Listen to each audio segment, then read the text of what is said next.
بسم اللہ الرحمن الرحیم۔ السلام علیکم ڈیئر اسٹوڈنٹس، آج ہم اردو گرامر کے لیکچر کے ساتھ حاضر ہیں۔ یہ لیکچر سی ایس ایس کے جو ایم پی ٹی ہے یا اسکریننگ ٹیسٹ کہہ لیجیے، پی ایم ایس بھی جن صوبوں میں رائج ہے اسکریننگ ٹیسٹ جہاں پہ ہو رہا ہے، پنجاب میں بھی اب ایکسپیکٹڈ ہے کہ یہاں پہ بھی ایک اسکریننگ ٹیسٹ لیا جائے گا پی ایم ایس کے لیے، تو یہ ان ایسپیرنٹس کے لیے یوزفل ہے۔ اس کے علاوہ سول ججز اور ایڈیشنل سیشن ججز جن کا پیپر اردو کا ہے، اس میں گرامر کا ایک میجر پورشن رہتا ہے سبجیکٹو کے حوالے سے، یہ ان بچوں کے لیے بھی مفید ہے۔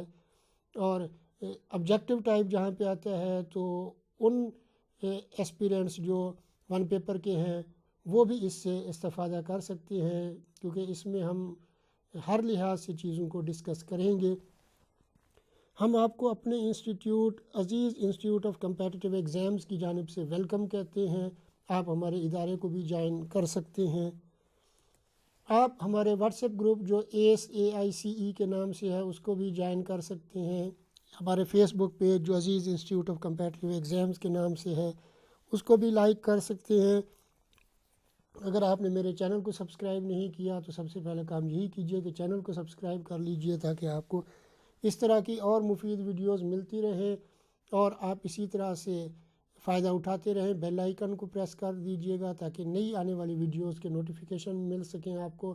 دیے گئے ایڈریس اور کنٹیکٹ نمبر پہ بھی ہم سے رابطہ کیا جا سکتا ہے۔ اب ہم آتے ہیں جی اپنے لیکچر کی جانب۔ علم قواعد یعنی جس کو انگلش میں ہم گرامر کہتے ہیں، اس کے بارے میں ہم پڑھتے ہیں جی۔ وہ علم جس میں ہم زبان درست طریقے سے بولنا، پڑھنا اور لکھنا سیکھتے ہیں، علم قواعد کہلاتے ہیں۔ یعنی اگر آپ درست طریقے سے کوئی بھی زبان بول رہے ہیں، پڑھ رہے ہیں اور لکھ رہے ہیں تو اس کا مطلب ہے کہ آپ کو اس کی گرامر آتی ہے۔ اردو زبان کے بھی لکھنے، پڑھنے اور بولنے کے کچھ اصول ہیں جن کو سیکھ کر ہم اردو زبان درست طریقے سے بول، پڑھ، لکھ اور سمجھ پاتے ہیں۔ ان اصولوں کو اردو قواعد کہتے ہیں، انگریزی میں قواعد کو گرامر کہتے ہیں۔ یعنی آپ کوئی بھی لینگویج، کوئی بھی زبان اگر سیکھتے ہیں تو اس کے کچھ نہ کچھ اصول ہوتے ہیں، وہی اصول لکھنے میں، پڑھنے میں اور بولنے میں استعمال ہوتے ہیں۔ اگر وہ اصول آپ کو سمجھ آ جائیں تو آپ اسی زبان کو، چاہے وہ اردو ہے، چاہے انگلش ہے، چاہے کوئی اور دیگر لینگویج بھی کیوں نہیں ہے، تو آپ صحیح طریقے سے اس کو بول سکیں گے، پڑھ سکیں گے اور لکھ سکیں گے۔ تو یہ اصول جو ہیں قواعد کہلاتے ہیں انگلش میں، جن کو ہم گرامر کہتے ہیں۔ اردو قواعد کے جی 4 حصے ہیں، 4 پورشن ہیں۔ آبجیکٹو میں پوچھا جا سکتا ہے کہ کتنے حصے ہیں، کتنے پورشن پہ اردو گرامر مشتمل ہے۔ 4 کون سے ہیں جی؟ پہلا ہے علم ہجا، دوسرا ہے علم صرف، تیسرا ہے علم نحو اور چوتھا ہے علم عروض۔ یہ 4 قواعد ہیں گرامر کے: علم ہجا، علم صرف، علم نحو اور علم عروض۔ باقی جو ہے جیسے علم بیان ہو گیا، علم تقطیع ہو گیا، یا اس طرح کی جتنی بھی چیزیں ہیں وہ سیکنڈری پارٹ بنتے ہیں، میجر جو پارٹ ہیں وہ یہ 4 بنتے ہیں۔ اب علم ہجا کیا ہے؟ قواعد کا وہ حصہ جس میں حروف تہجی اور ان کی حرکات پر بحث کی جاتی ہے، یعنی الفابیٹ جس کو انگلش میں کہتے ہیں، یعنی وہ پورشن جس میں آپ حروف تہجی اور ان کے حرکات، یعنی کیسے وہ یوز ہوتی ہیں، کیا معنی دیتی ہیں، کس کے ساتھ کون سا جو حرف ہے ملے گا تو کیا ساؤنڈ دے گا، وہ علم ہجا کہلائے گا۔ اب حروف تہجی، پہلے اس میں حرف کا لفظ آ گیا۔ حرف وہ علامت ہوتی ہے جو زبان کی نشاندہی کرتا ہے، یعنی وہ علامت جو زبان کی نشاندہی کرے گا، ایڈنٹیفیکیشن کا باعث بنے گا، اس کو ہم کیا کہتے ہیں؟ حرف کہتے ہیں۔ جہاں تک رہی بات آواز کی، تو ہر زبان میں مخصوص تکلمی آوازیں ہوتی ہیں جن کی مدد سے الفاظ بنائے جاتے ہیں، اور انہی تکلمی آوازوں پر زبان کی عمارت تیار کی جاتی ہے۔ یعنی اسپیسیفک وہ ساؤنڈ ہے، جیسے الف ہے، بے ہے، پے ہے، تو با ساؤنڈ، پا ساؤنڈ، یا اس طرح کی جتنی بھی تے کی ساؤنڈ ہے، ٹے کی ساؤنڈ ہے، تو وہ ساری ساؤنڈز اسپیسیفک ہوں گی جی. اور اس کے ساتھ دوسرا لفظ ملے گا تو وہ پھر ساؤنڈ کے حساب سے چیزیں آپ سیکھیں گے. تہجی، تہجی کا معنی ہے ہجے کرنا، یعنی حروف کا الگ الگ پڑھنا. یعنی ہجے کرنا، اسپیلنگز جو پڑھتے تھے آپ انگلش میں بھی، جیسے آپ بیٹ پڑھتے ہو تو BAT، تو علیحدہ علیحدہ اسپیل کرتے ہو، تو یہ حروف کو الگ الگ پڑھنا تہجی کہلائے گا. اردو حروف تہجی کا رشتہ عربی فارسی کی مدد سے قدیم ترین زبان سے ملتا ہے، یعنی اس میں عربی بھی ہے، فارسی بھی ہے، اور بھی دیگر لینگویجز ہمیں ملتی ہیں.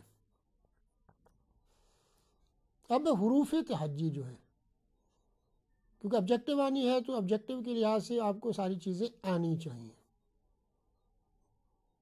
اردو میں حروف تہجی کی کل تعداد 50 ہے.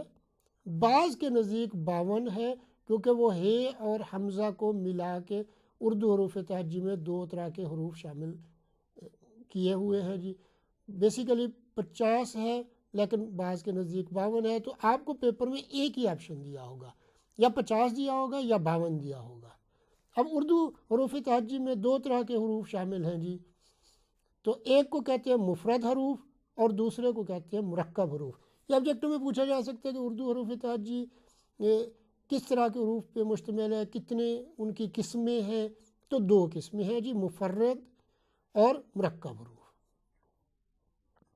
اب مفرد حروف یا مفرد بھی کوئی پڑھتے ہیں، وہ کیا ہوتے ہیں؟ یہ حروف صرف ایک حرف پر مشتمل ہوتے ہیں جن کی تعداد 36 ہے. کچھ لوگ اس میں حمزہ اور ہے کو شامل کرتے ہیں، جس سے اس کی تعداد 38 ہو جاتی ہے، 38 ہو جاتی ہے. تو اب مفرد حروف جو ہوتے ہیں، لفظ سے نظر آ رہا ہے فرد، انڈیویجول، یعنی صرف ایک حرف پہ مشتمل ہیں، جن کی تعداد کتنی ہے جی 36 ہے. اور کچھ کے نزدیک ہے اور حمزہ اگر ملا دیا جائے تو یہ 38 بن جاتے ہیں. تو پیپر میں اگر پوچھے گا تو ایک آپشن دیا جائے گا، یا 36 دیا جائے گا یا 38 دیا جائے گا.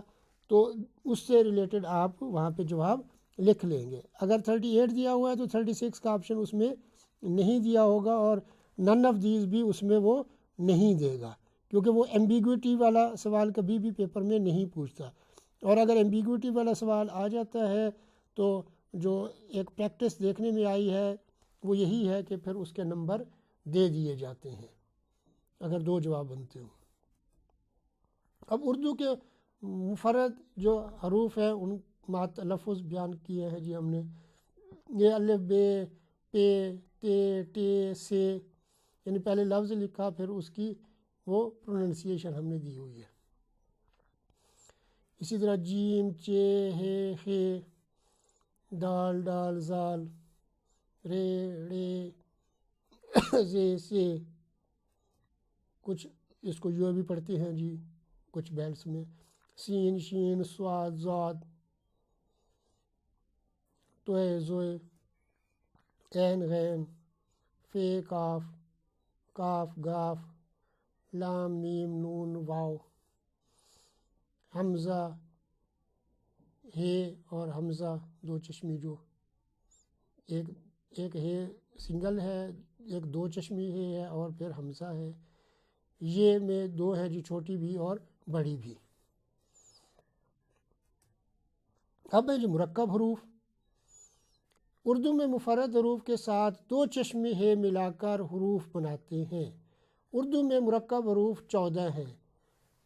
تو یہ بھی آبجیکٹو میں پوچھا جا سکتا ہے کہ مرکب حروف کتنے ہیں اردو میں، تو 14 ہے جی. نمبر ان کی تعداد یاد رکھ لیجئے.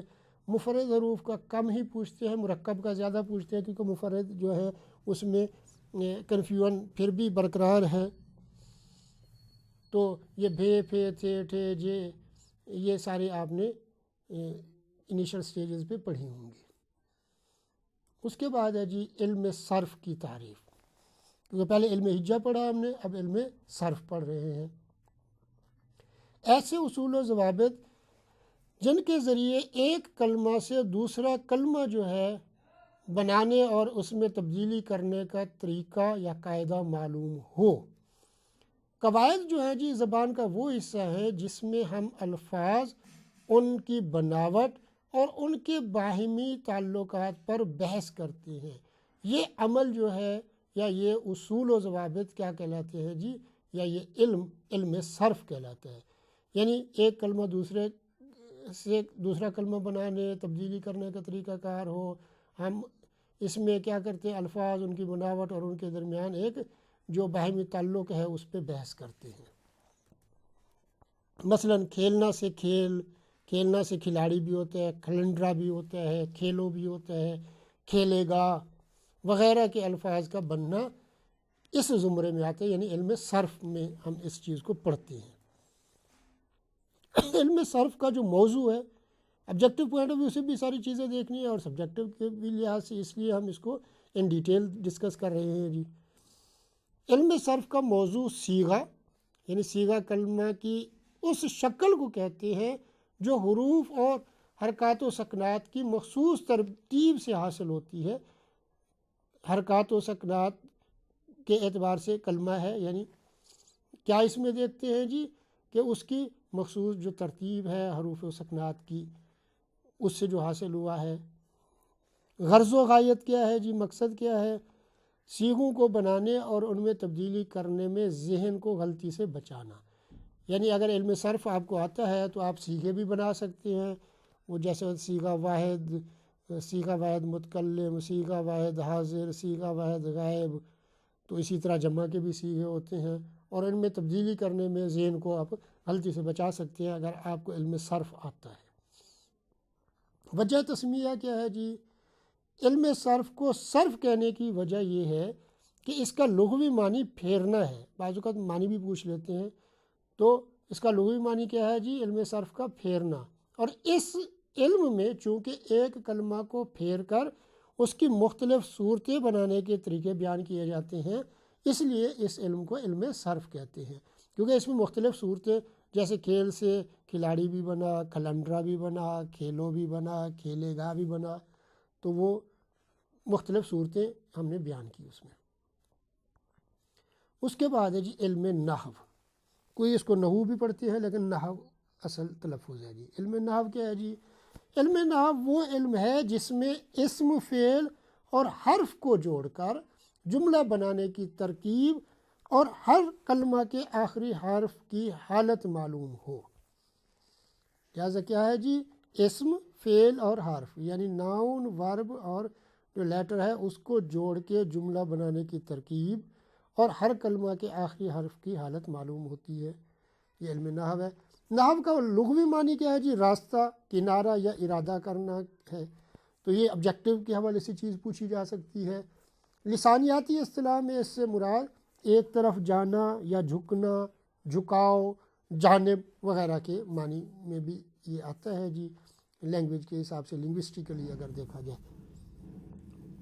جملے میں صحیح ترتیب اور ان کے باہمی ربط کا علم ہے یہ، کہ صحیح ترتیب کیسے ہوگی، باہمی ربط کیسے ہوگا۔ ایک صرفیہ کے ساتھ چسپیوں، لاحقوں، سابقاؤں کی، یعنی زبان دان جو ماہرین لسانیات اردو ہیں انہوں نے جو طے کیے ہیں، اس کے قاعدے کے تحت اس کی رد و بدلی، تجزیہ کاری اور جائزہ، یہ علم نحو میں ہم دیکھتے ہیں۔ وہ علم ہے یہ علم نحو جس میں ایسے قواعد بیان کیے جاتے ہیں کہ جن کے ذریعے اسم، فعل اور حرف کے آخر میں تبدیلی واقع ہونے یا نہ ہونے اور اس میں تبدیلی کی نوعیت کا علم حاصل ہو، نیز کلمات کو آپس میں ملانے کا طریقہ بھی معلوم ہو۔ یہ علم نحو کے بارے میں ہے جی۔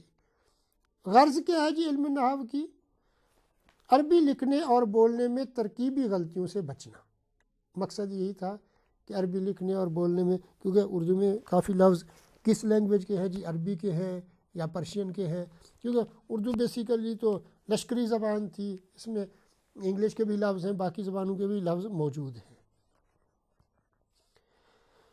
علم نحو کا موضوع، اس علم کا موضوع کلمہ ہے، کلمہ اور کلام ہے، کہ اس علم میں ان ہی کے احوال سے بحث ہوتی ہے۔ ٹھیک ہے، کلمہ اور کلام ہی موضوع ہے۔ نحو کو نحو کہنے کی وجوہات، نحو کا ایک معنی طریقہ ہے، چونکہ متکلم اس علم کے ذریعے عرب کے طریقے پر چلتا ہے اس لیے اس علم کو نحو کہتے ہیں۔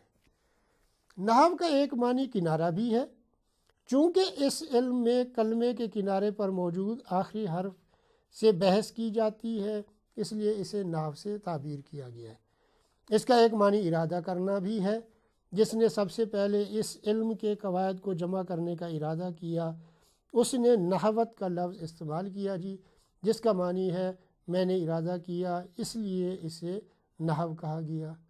اس کا ایک معنی مثل بھی ہے جی، چونکہ اس علم کا جاننے والا عربوں کی مثل کلام کرنے پر قادر ہو جاتا ہے اس لیے اسے نحو کا نام دیا گیا۔ علم نحو کا وضع کس نے کیا؟ اس کے واضح جو ہے حضرت علی المرتضیٰ رضی اللہ تعالیٰ عنہ ہیں۔ آپ رضی اللہ تعالیٰ عنہ ہی کے حکم سے ابو الاسود نے باقاعدہ اس علم کی تدوین کی۔ تو یہ آبجیکٹو میں پوچھا جا سکتا ہے جی کہ علم نحو کو کس نے وضع کیا تھا؟ تو حضرت علی رضی اللہ تعالیٰ عنہ نے کیا تھا۔ اور اگلا بھی پوچھا جا سکتا ہے کہ تدوین باقاعدہ کس نے کی؟ تو آپ کے حکم سے ابو الاسود نے۔ علم عروض جی، علم عروض جو ہے ایک ایسے علم کا نام ہے جس کے ذریعے پہلے ہم نے علم ہجا پڑھا، پھر علم صرف پڑھا، پھر علم نحو پڑھا، اب علم عروض پڑھ رہے ہیں۔ علم عروض ایک ایسے علم کا نام ہے جس کے ذریعے کسی شعر کے وزن کی صیت دریافت کی جاتی ہے، یعنی یہ جانچا جاتا ہے کہ آیا کلام جو ہے موزوں ہے یا ناموزوں ہے، یعنی وزن میں ہے یا نہیں ہے۔ یہ علم ایک طرح سے منظوم کلام کی کسوٹی ہے، پیرامیٹر ہے، اور اس علم کے دیگر تمام علوم کی طرح کچھ قواعد و ضوابط ہیں جن کی پاسداری کرنا کلام موزوں کہنے کے لیے لازم ہے۔ اس علم کے ذریعے کسی بھی کلام کی بحر بھی متعین کی جاتی ہے۔ اس علم کے بانی یا سب سے پہلے جنہوں نے اشعار پر اس علم کے قوانین کا اطلاق کیا وہ ابو عبد الرحمن خلیل بن احمد بصری ہیں، جن کا زمانہ دوسری صدی ہجری تھا۔ تو پہلی بات علم عروض کیا ہے جی؟ یعنی جو شعر ہے اس کے وزن کو جانچنے کا ایک پیمانہ ہے، ایک علم ہے۔ منظوم چیزیں جو نظمی شکل میں ہیں ان کو پرکھنے کا ایک پیمانہ ہے، تو بہر متعین ہوتی ہے جس کے ذریعے پتہ چلتا ہے کہ آپ نے ان قواعد و ضوابط کے مطابق اس کو لکھا ہے یا نہیں لکھا۔ تو اس علم کے بانی یا جنہوں نے سب سے پہلے اطلاع کیا یہ آبجیکٹو میں پوچھا جا سکتا ہے، وہ تھے ابو عبد الرحمن خلیل بن احمد بصری، تو ان کا زمانہ بھی پوچھا جا سکتا ہے، تو وہ سیکنڈ ہجری جو تھا ان کا زمانہ تھا۔ امید ہے کہ جی آپ کو ہمارا آج کا لیکچر پسند آیا ہوگا۔ اپنے فیڈ بیک سے نوازا کیجئے، لائک کیجئے، کامنٹ کیجئے، اپنے دوست احباب سے شیئر کیجئے تاکہ وہ بھی آپ کی طرح فائدہ اٹھا سکے۔ اگر ابھی تک میرے چینل کو سبسکرائب نہیں کیا تو چینل کو سبسکرائب کر لیجئے، بیل آئیکن کو پریس کر دیجئے تاکہ آپ کو نئی آنے والی ویڈیوز کے نوٹیفیکیشن مل سکیں اور آپ اسی طرح سے فائدہ اٹھا سکیں۔ اللہ تعالیٰ آپ کو آپ کے امتحان میں کامیابی سے ہمکنار فرمائے۔ اللہ حافظ۔